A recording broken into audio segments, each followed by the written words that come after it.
नमस्कार।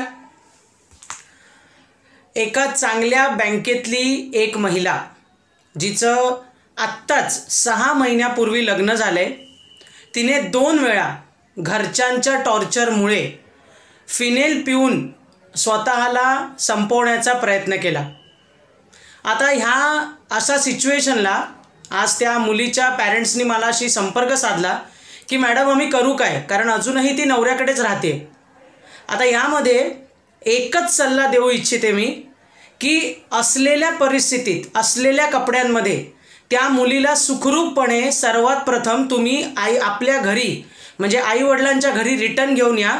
मग बाकीचा कायदेशीर कारवाई काय करायची हे आपण नंतर बघू।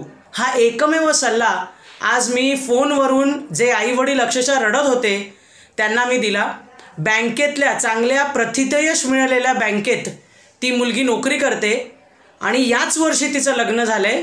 6 महिने झालेत फक्त, परंतु घरचे टॉर्चर करतात, म्हणजे सासू सासरे नवरा देखील, की तुझी सॅलरी स्लिप दाखव, तू किती दागिने तुझ्याकडे आहेत, किंवा तू घरात किती कॉन्ट्रीब्युशन करणार।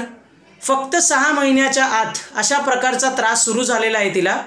आणि आज त्या आईवडिलांनी अगदी नंबर शोधून मला फोन केला की मॅडम आम्हाला याच्यावर करायचं काय ते सांगा, घरी घेऊन या, फक्त त्या मुलीला सुखरूप घरी घेऊन या, मग बाकीची कारवाई आपण नंतर करू।